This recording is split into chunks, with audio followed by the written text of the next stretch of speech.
before we get cracking for today's session, if you are here, say hi in the comments. Tell me where you are tuning in from today. I would love to hear. And as always, I'm not going to start until someone says hello in the comments. So I'm waiting for you to give me some love. Give us some love today on this dreary day that we find ourselves here in the UK. Let me know if you are here, which platform are you watching on? Are you watching on LinkedIn? Are you watching on the Facebook group? Or are you watching over on YouTube?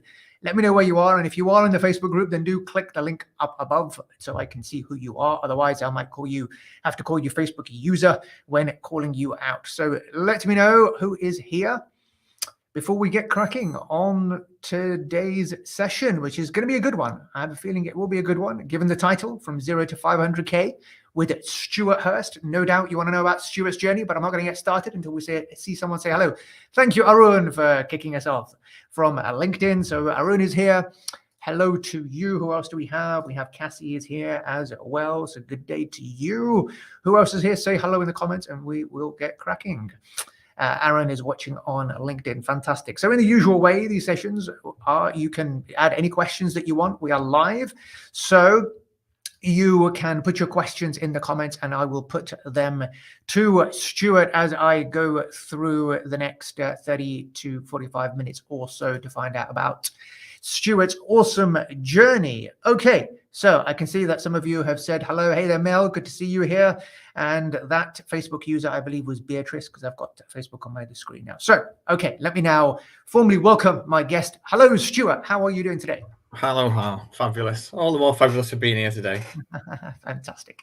Excellent. So I'm very pleased to have you on, Stuart, and looking forward to getting into your journey as well.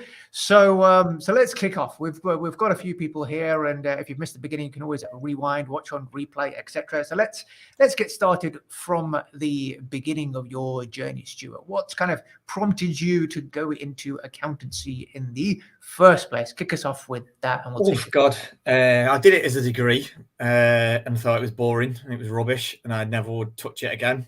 And left to become a retail manager at Game and then Toys R Us. And Toys R Us was like a living hell for not very long. I was so glad when that giraffe went bust, if I'm honest. Like, I was like, yes, there you go, happy days.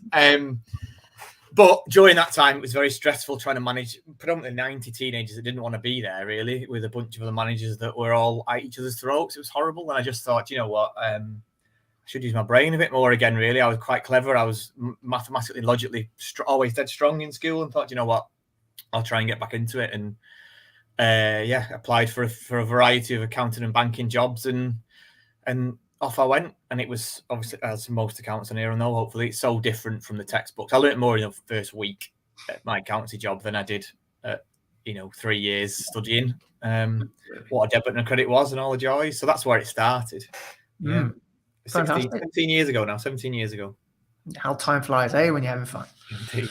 Yeah. So okay, so let's fast forward a bit now and tell us about the journey towards kind of joining the firm that you're at now, Accounts and Legal. Is that right?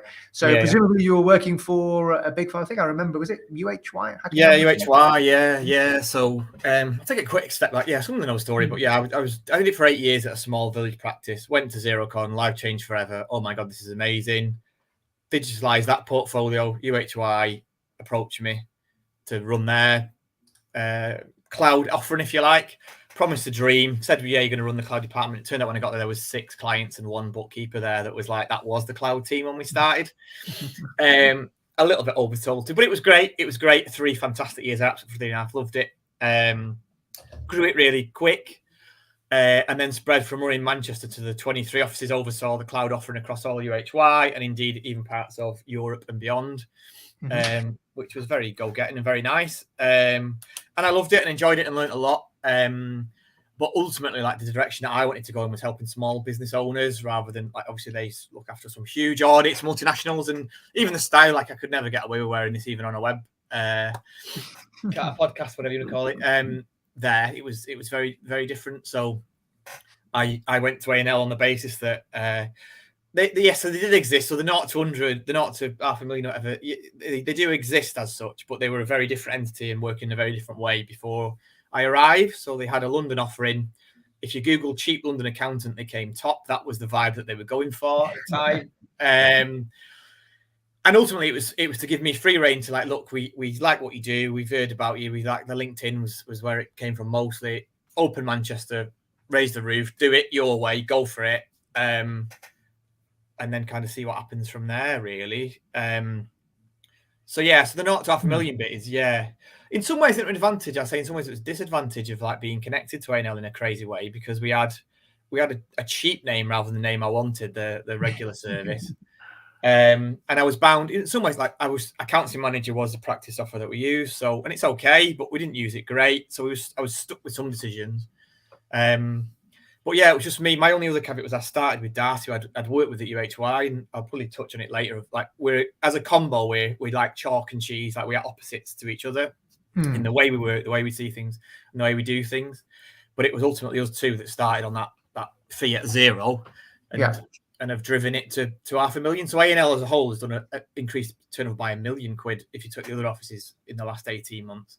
But that $500,000 is solely me ultimately in terms of like raising it and driving it. And then, well, we employed Max a little bit later on and drove it. So it's not quite a solo, but in terms of the way it's run and the way it's done it originally anyway, it was very much like I ran Manchester and grew that number separately. So fantastic. All right, let's drill a bit into that, because I know from the accountants I work with and community, the biggest challenge, or one of the, not one of the biggest challenges, probably the biggest challenge that most accountants tell me they face is how to win new business. So hence the titles of these talks are generally driven around kind of growth and helping others to get some kind of tips, some inspiration in terms of how others have managed to grow, so they can take some some learnings from that and apply it into their firm. So, you appreciate you didn't sort of start completely solo. There was already a brand in existence, but as you said, the brand wasn't aimed at kind of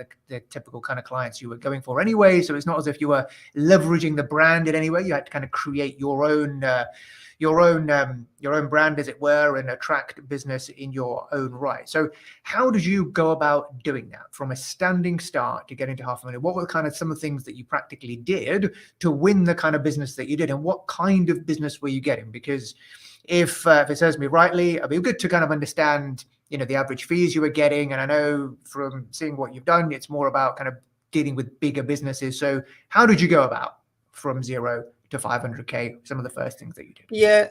So the first thing was the first start was the book, like Traction. Like I live and breathe that book. That of all the books I've ever read, everything, Traction was the one that was like, wow. So before I'd even like set foot in the door, like it was marking out that classic like 5-year plan, 3-year plan, 1-year plan, quarterly into rocks, like.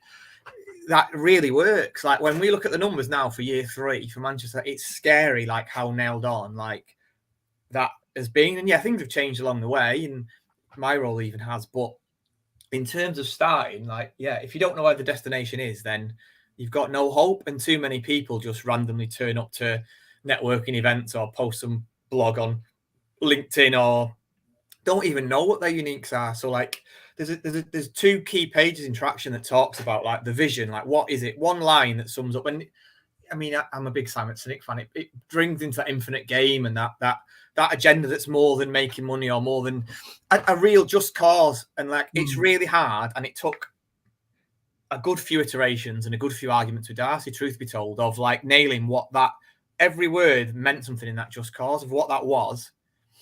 And from there, I would say, I know you say that you can niche and you can, but before that, for me, the bit where accountants are crap is the USPs of what makes them different. Like, what is it about them? And they just waffle crap. It's not, I want 3 bullet points. If you're in a lift and you've got 10 seconds per bullet point, you give me them 3. And like so many accountants just waffle around that and it's crap. And it's like, I could take your name off that, but anyone else's on it and it would be the same. And I feel like ours are pretty strong and vested and we try and live and breathe them. And for me, that was I am that breath of fresh air when I speak to people or network or do LinkedIn or whatever, that makes a difference. So And it was like it was quarterly catch ups. So we're more than once a year. You know, I don't like the dinosaur accountant. Like the once a year is not enough. Quarterly minimum with every client, whether you're 80 quid a month or 8,000. Full outsourced finance function and legal function we've got available, obviously with the legal arm, but it's full outsourced, so we can do from bookkeeping right up to management to big strategy. And then the third and final one is we are absolutely nailed on automating everything with technology. Like we love the app stack, and again that's a big one. And you know there's 40 apps that are core to our business that we preach, and I can nail them. Like from day one, I can tell you that I knew that although we weren't. Look, I didn't have 40 apps at that point. I knew lots of apps from my UHY days. I didn't leap, but I could quite confidently say, look, me and Darth, bang, this is what we're delivering. This is what it is. And that from day one has never changed. So that would be your starting point for anyone trying to grow, is like, how are you different? And yeah, exactly. Great. So you've got kind of your internal goals, your internal vision sorted about how you are different and how are you going to take that message to market, which is all well and good. And I think, there are several groups of accountants. I know that, a lot of your messaging is aimed at those dinosaur accountants, which perhaps aren't even on LinkedIn. There's a lot of good LinkedIn proactive accountants there who are, saying kind of same things, that we are proactive, we are different, we do things a different way, we embrace cloud. Practically speaking, that's all well and good, because there's lots of accountants listening to this that say, yeah, we're like that, and that's the vision I have, and that's the way I want to work, and I want to do full outsourced finance function and all the rest of it. How did you go about it? Did you have any strategy, or what were the tactics that you adopted that got you those initial clients? So what activities led to the generation of inquiries, which then led to clients converted and coming on board? Yeah. So for me, the big thing was a two-pronged attack, really, on the LinkedIn, particularly, and the networking side of things. Like, it's old school to go networking, but linking it powerfully with the LinkedIn, like the two are intertwined. And too many people rock up to networking events, in my opinion, with the business card. Fine, have a business card, great, but don't give 30 business cards out and have no follow-up and no connection, or here's an email address. They get so many of them. Like, what's the point? So I always made a point of never having a business card, of having a QR code on my screensaver. Literally, was like, scan that, connect with me with LinkedIn. This is what I'm about. I ain't doing cards. I don't do paper. Like, even that on that networking stand of that is who I am and that is how I will be, was a strategy from day one. And then being consistent on LinkedIn, like turning up on a regular basis, like 5 times a week minimum. When I was starting, it was, I've dropped off now because I don't need to like push quite as hard, but 7 days a week. If you're really serious about getting to 500,000, like, you do 7 days a week of posting, like, and you can prepare them and batch them, like, kind of thing. You don't need to do it necessarily every day, but you need, in my opinion, you need to be visible. You need to be on there. And it's too easy for accountants to put that at the bottom, in my opinion. Like that I used to spend, when I was growing that number, I would spend an hour a day on LinkedIn, not just on the content bit, on the commenting bit of the connecting piece, and adding my 2 pence on someone else's post that had a good following. So like Laura Taylor, I look up to loads and has been amazing.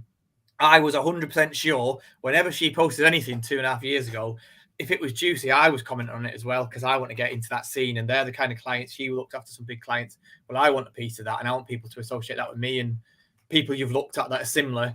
So I was trying to connect myself with the right kind of other accountants, other specialists, other industry experts, by comments and link backs as well. So there was a real investment. And it probably started, truth be told, at my UHY days. I was on garden leave as it was, and I was starting to build like a brand. I did some daft videos and other bits and bobs, but investing that time and knowing that it is a 3-month lead time before the wheels really start to turn and pick up. And I'd say another piece of advice is, like, if after 3 months you've never had a lead, like, that's okay, as long as you're starting to see, like, your followers grow, the engagement grow, the likes grow. People say they don't count. I say rubbish, they do. Because if they're always scoring 1, 1, 1, 1, 1, and you're getting 100 views for 3 months effort, then something isn't right. Like it should be. You should be growing a following, and find your following. You get LinkedIn Navigate is 58 quid a month, and well worth it. Like, you can see everyone who's viewed your profile. You can do some really cool searches by industry.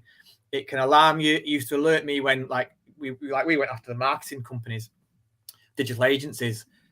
I'd have them in my sales navigator, and the moment they posted it, it'd be telling me, and bang, right, I'm commenting, I'm going after it, like, and it's just more subtle than lumping in with a DM going, hey, fancy, we're a great accountant, fancy working with us. So there's lots of little nuances of like, go do it properly, like don't do it half-assed, which sounds like, but there's little tips like that. And then on the social media front, like on the LinkedIn, like just be yourself. Like I'm a geek, you can tell by behind me, like, and I don't wear shirts and ties ever, and that's not a gimmick, that is just, I've always like not like that and thought that. But so when I go to a networking event, I will go, if I'm in an Iron Man t-shirt, I will go in an Iron Man t-shirt. That's okay. Similarly, like if I always wear a shirt and tie, then do that on your videos and your postings. Like, so there's just that consistency of brand. And I see that a lot where accountants are maybe a little bit scared of being themselves or being a bit textbook accountant. Like that's okay as well. Like there are, many accountants out there that don't do daft stuff that do really, really well because they're focused on their niche and their kind of people. Yeah, so there was that, and just not being afraid to have an opinion. I mean, I know I pushed the boundaries. Like I, again, targeted Sage hard versus zero. It is a bit tongue in cheek, and I know lots of people at that organisation, truth be told, that I get on great with. Like, but the reality is, I'm positioning myself as a zero expert, and yeah, there is some trash talk, and not everyone likes that. But so many people come to me going, "You are the zero expert. I know you hate the everybody else in this app stack." So it's okay, not you can't appeal to everyone. There's no money in being vanilla and being liked by everybody. So I would rather get the odd nasty message and be hated in inverted commas by a section of people if it means other people love every word that I say and are really keen to be part of it rather than just scrolling on by. So yeah, which again, don't need to be all as dramatic as I am, but you have to have an opinion on things or advice. Like otherwise, what's the point? Exactly. Yeah, you don't get noticed if you sit on the fence. So yeah, if you're on social media, you gotta polarize. Have an opinion. Don't be scared to say what you think, because people who vibe with that are going to get in touch with you, and people that don't won't. And you don't want the people that don't vibe with you anyway. Yeah. So no, well said. That's all good tips there. So tell me, so was it all through just LinkedIn and networking, and were you able to get the kind of inquiries from your ideal clients? So talk us about the kind of clients that you picked up. What kind of size were they? Because presumably, to manage your finance function, you need them to be of a decent size to be able to add the value that we do in terms of being able to pull together different apps to give reporting and actually add value on that front.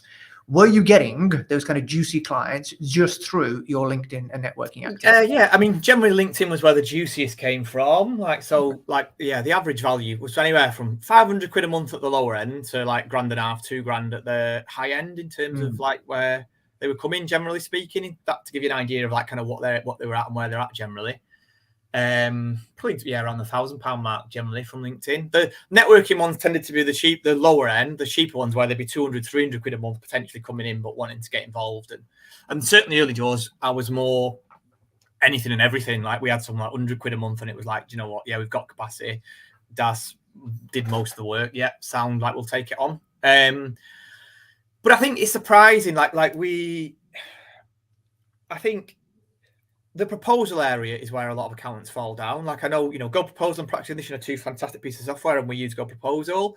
I've seen other accountants' proposals when we've gone toe to toe and shared it, and they're rubbish. Like they're still out of the tin that Go Proposal gave you with the first graphic you first got, with your first descriptions that you first got, and they're not customer centric enough, and they're not USP enough in terms of like what makes them different. And I'm just a rubbish James Ashford. I always say, like, I pinch loads from Selling to Serve. The script, like, there's nothing different on that about asking about what the goals are, what the dreams are. But I think the proposal bit is pretty strong for us on the value add and where the difference is. And being a bit bullshit, I come up against loads of people that said, "Oh, I'm only paying my accountant £150. Yours is twice that. Yours is, £450 or whatever." But normally that classics, again, it's all James Ashford, but he'll say, what did you give your accountant out of 10? You asked that at the start, and they never say more than 5 out of 10. And you say, well, that's why you've got a 3 out of 10 accountant, because you're paying 3 out of 10 fees, like, and that like bold as brass, like don't discount. And I just think like even basic stuff like tax planning and dividends, like sell that dream of how important that is, and stories sell really, really well. So whether that's on LinkedIn or when you're at the prospect meeting, like have real stories. You'll have if you watch my LinkedIn, there's loads of those quotes I put on. They're all bona fide, genuine, word for word what a client says. After time, I'm trying to write it down in mid-meeting frantically. I tell the client, wow, what you said is a nugget there. Can I have that? And those kind of stories sell, for whether it's LinkedIn or for prospects of, look, I had someone like you, owed £44,000 to the revenue. We sorted it out. You know, pin on those pain points really is a big part of it. So yeah, LinkedIn was chunky ones, but even then, I don't know. I don't think I'm a great salesperson. I'm a good sponge at reading lots of books and following it. Like if you follow Selling to Serve, ultimately is the best example amongst others. Like that is by far and away the greatest way to add value and just never forget that some of these tiddlers become larger. So a big part of it was, again, quarterly fee reviews were nailed at the start, right from day one in Manchester, from day one. And so there were genuinely some fees that were 150 quid that are now like £800 plus that have grown. And some of them have been extra services. So we have had like management accounts or brought bookkeeping in. Others have just been turnovers rocking, you know, the company's growing and no new services. But, you know, there's been a few times when I've been a bit scared of saying, God, the client's paying 150 quid and now it's 296, whatever. Are they going to be all right? And 9 times out of 10, genuinely, like they are totally fine and go, yep, the service has been great. You've delivered it. It's good. But that's where for us, like the quarterly catch-ups were so massive. Like they were happening 99 times out of 100. There were some great tidbits. There was future planning. We were tax planning. We were doing also introducing other people and just making a difference so that when it came to the review, it was done. So the fee, the £500,000 comes from like, yeah, LinkedIn, networking, growing those fees, then ploughing those fees. There's a good 150 grand of that's come from growing, ploughing that field once it's in. Yeah. And then referrals really then started to roll at the back end of that 18 months in of these clients then going, oh, I've got a mate or I've got another business owner. So now you'll notice that, you know, well, you might do. I've been much less active recently on LinkedIn because I don't need to be anymore. Like in the same way of trying to win it because it's naturally starting to come in. So I can take my foot off the gas and actually focus on all the bigger picture stuff and not selling. Absolutely. So some great little tips there. So if you've got any questions for Stuart, do put them in the comments. We've got a couple coming through, so I'll put those to Stuart now. So I think it's Clive Hand, isn't it, on Facebook. Would you focus on creating content on your personal brand or on the ANL profile? Or personal brand every day of the week, because it's me that rocks up. Like, we're getting better, like ANL on the blogs and stuff that comes up. But our website's, well, it's being redesigned at the moment. It's rubbish. It's about 5 years out of date at the moment, truth be told. So, like, it's not a good representation. So, I would say generally start with personal branding, but link it back. Like, we have got a few people now that post on LinkedIn, as long as, like, that company brand, like the quality, for us, like the quality catch up with tech, as long as that's threaded within people's personal brands, that, you know, I don't want anyone that will be too far away from our core values because they'd be going against what we were doing internally. So it gets harder the bigger you get as a firm, and we're at 50 staff now, and it's definitely getting harder at, like, I can see like UHY, it's a nightmare because you have got this global brand and you've got guidelines to stick into. So the smaller you are, the more freedom you can have with it. But I'd stay start with personal. And don't be afraid to get yourself in there. Now, I'm not a fan of the selfie generation of like posting a selfie for no reason whatsoever on those LinkedIn posts. That drives me mad, and I wouldn't do that, generally speaking. But there's a hell of a following that do it, and it does grow again. So, like, what works to get you across? You know I'm a geek, so I've done a few posts. I've got about my Pac-Man arcade machine just to the side, about Tony Hawk Pro Skater, and just mixing. And I think I've said before, 4 pillars for like social media posting, whether that's certainly on personal branding, has been like sense of humor. So like the daft TikToks or the daft videos that I do is an important one. And the other one is like personal stuff. So whether it's about my own life, what I like, or my story with my dad and his like the tragedy that we went through. Those 2 pillars always get the most views, the most likes, and get people to my profile. And then the next 2 pillars are social proof. So the stories I tell around real client things, or 5-star reviews I'll put on, or things like that we liked. And then the final one is gets the least views, but the bit that triggers the messaging is the actual technical stuff of here's this new bounce back scheme, or here's this, have you used Stripe or Go Cardless or the technical stuff? And it's for me, you just don't want to lean, for me anyway, I find if you lean too heavily into any of them, you can become a bit bland and a bit one-dimensional, and it doesn't quite work. And when I've got it ticking, I've got at least one of those running every week, and just getting that balance right for me is what really, when I got that fixed and kind of working properly, that's what really got people understanding who I was, but also that I've got skills, hopefully, and I know what I'm talking about on the tech front. So yeah, some people, I think, I mean, it works for some, but the personal brand of just posting every time I have a coffee or wherever I go, whatever is going on in my life is great. But there's some accountants, I'd be like, yeah, but I don't know anything about how good you are, so I don't think I'd bother. Oh. Yeah, absolutely. Yeah, I agree with you on that one, because ultimately, and I'm sure viewers have heard that, what is marketing? Marketing is about kind of finding that person who has a specific need or problem to know, like, and trust you. And those 4 content pillars you've just talked about hit all of those know, like, and trust categories. So, you need attention, and the stuff about the personal, that kind of thing, is going to get you attention, is going to get you visibility. Then the like stuff is about, putting stuff out there that other people can resonate with, the kind of things that you like. And if they like something that you like, they're more likely to want to get to know a bit more about you. And then the trust stuff, as you mentioned, the social proof, the case studies, the stories about how you help your clients, that kind of stuff is going to get people who have that kind of problem or looking to get a bit more proactivity are more likely to get in touch with you. So great stuff there, Stuart. Yeah. Next question is coming in from Angela K. How do you decide your ideal client when you're a minority? People cannot relate to you, and vice versa. i.e., my network is sparse. So I would say, we didn't. So right now we work with all clients of all shapes and sizes, but we have a speciality in construction and in digital marketing agencies, which just kind of happened really from the kind of people we attracted and some of the stories and wins we'd got. So we talk a bit more about them these days, but we didn't at the start. So for me, your ideal client is just one that links with your USPs, really, of what you can give them and what you can do. I wouldn't worry too much about, I've got to be all over the construction industry right from day one. I'd just be like, well, what problems are you solving for your clients? What is it? And ask your existing clients as well. What is it? I don't know if you've never done that, but what is it that attracts you to what do you enjoy working with us? Because it's surprising. We got a few curveballs, and we've done a customer survey of what was coming back for what we've thought versus some of the other little things that were quite important. So I just focus on your USPs and what makes you special, as opposed to going after an ideal client, and know what you want them to pay. But there's plenty lower down the chain that can be served better, with technology being used properly.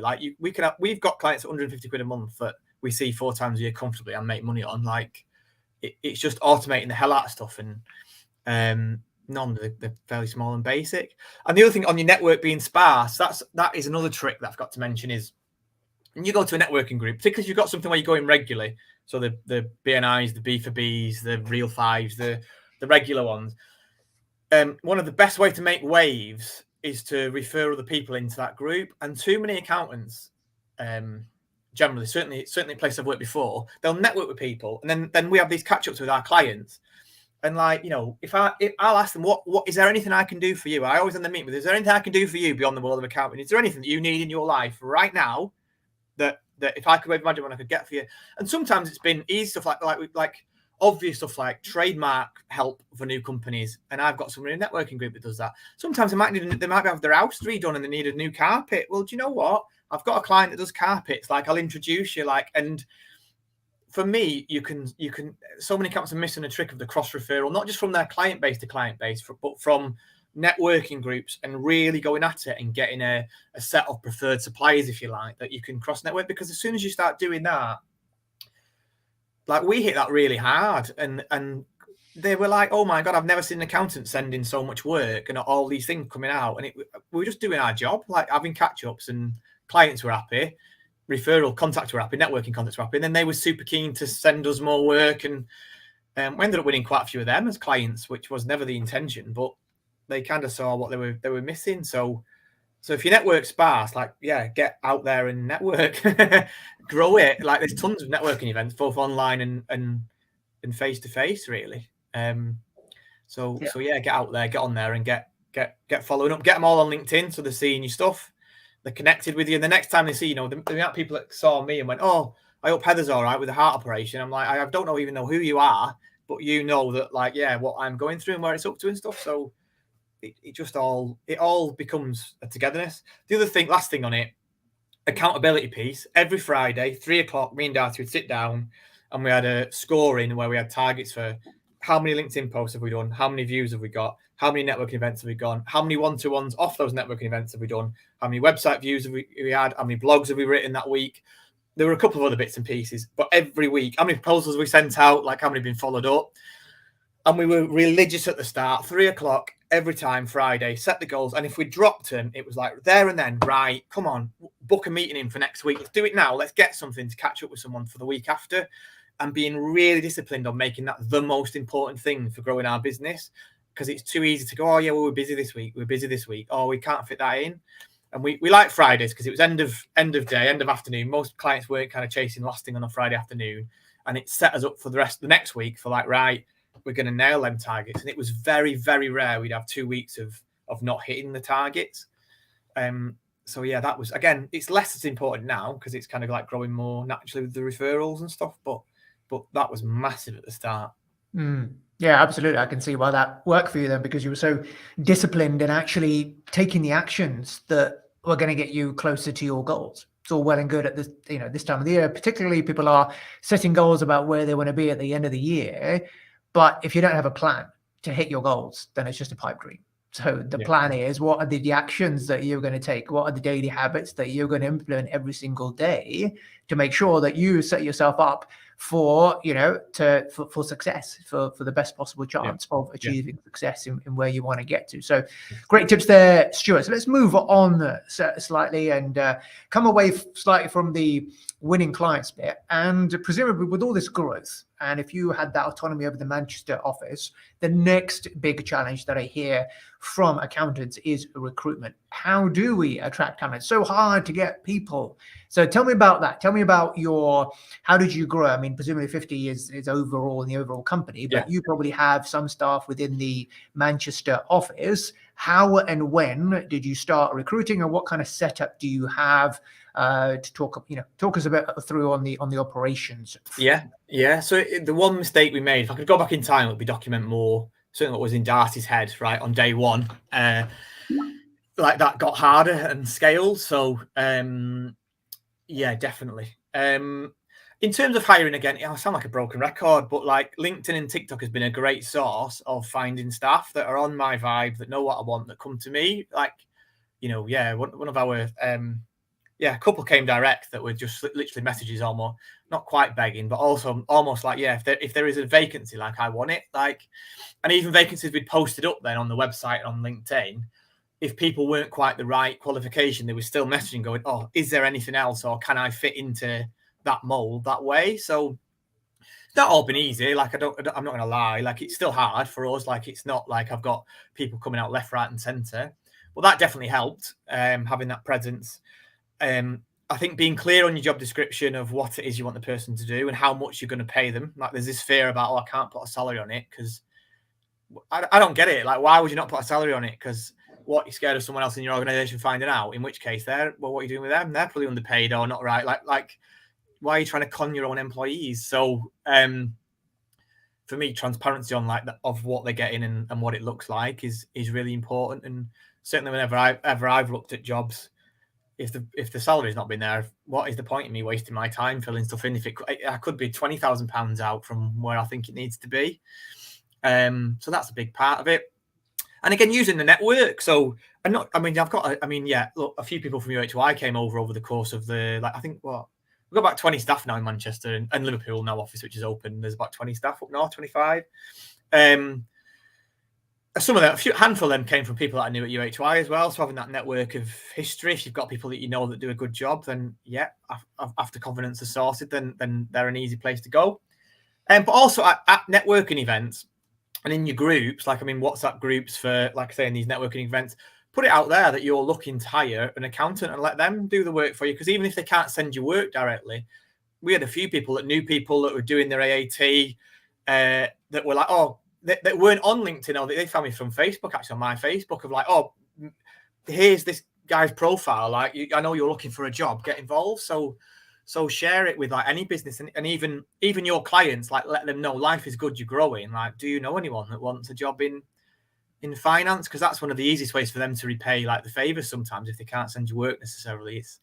It's looking out for individuals. So we had a few like that as well, to be honest, that were good. So the ones we struggle with are when we've had to find a specialist, like a tax specialist, or where it's been a bit harder, where we've had to go down like a recruitment agency and recruitment fee, but we're never too keen on that, truth be told. And generally, like certainly on the accounting front, we don't need to do that.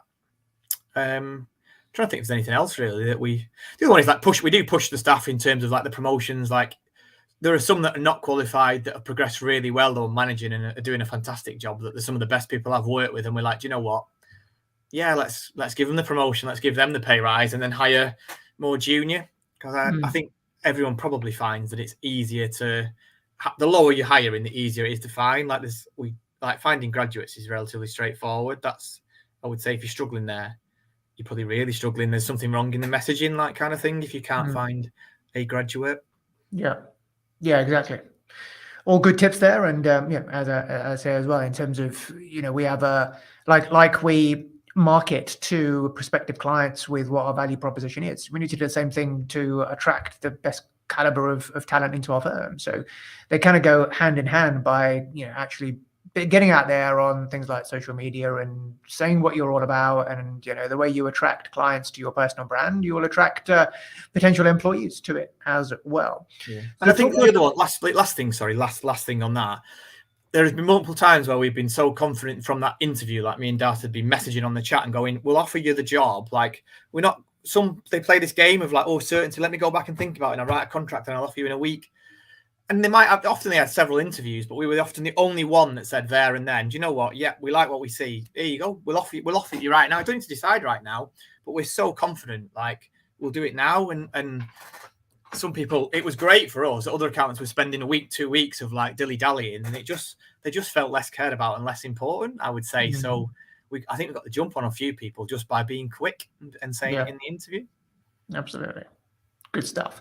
So what does your operation look like then? How have you got your setup between, say, more experienced managers and juniors underneath? Do you operate a pod structure? What does that look like? Yeah. Generally, it's grown into pods. So it started, with a pod of one, a team of one, really. And we've kept it pretty more traditional in the sense that, like, there's a pod leader that owns like all those client, like their accountancy manager, if you like. So they're the head of communication, and then they've got a team underneath them of part qualified and some juniors that are doing their AAT, that then look after, like, the juniors do all the bookkeeping, for example. And then the next step is to take like VAT flows from them, so they take control of those and responsibility for chasing those, and then they get delegated year-end accounts, but it's the manager or assistant manager that runs that. So that's probably quite traditional in that sense, I guess, of the way that was structured. We use a hell of a lot of tech that we're trying to avoid, like no paper, but even like Word and Excel where possible, just bin it off. Like, so like our VAT flows, our year-end flows, like Dex, it used to be called Xavier. What is it? Dex Precision, not Prepare. Dex Precision now. If anyone's not used that, like, it is so good. And it's not just for the health score, and it's like £3 a client or whatever, something like that. But Christ, like, it's worth its weight in gold. That the process-wise that delivers, and the structure. So I know that there is a 21-step VAT return that every single person in this firm does, and it's reviewed to the same standard every single time, is huge. And use as much as tech as possible to kind of like automate those internal processes, as opposed to, I don't want to spend it's another £500 a month. But the time it saves those managers, and ensuring that like the juniors have got a consistent working practice, is huge. Like, I'd be employing another member of staff for the price I'd be paying for like managing those VAT flows. So yeah, that's quite a big one as well. As you grow, is like invest in that tech where you can, as early as you can. Yeah, absolutely. Definitely investment in software will pay off in terms of the time savings that you can make. So no point scrimping and saving on things like that. Well, time flies because we're already out of time. And Thank you so much, Stuart. Thank you for coming along today and sharing your insights with us, which has been very, very useful. I'm sure for the audience as well. If you didn't quite get a chance to ask a question and you're watching this on replay, feel free to put it in the comments and tag either of us in. And hopefully, if Stuart is free, he'll be able to answer you on whichever platform it is that you have listened in on. But otherwise, yeah, if you want to catch up on the previous episodes I've had with other accountants, then go to the podcast Transform Your Profits and you'll be able to see it on there. Otherwise, thank you very much for listening. Thank you once again, Stuart, and I will catch up with you all very soon. Take care and bye for now.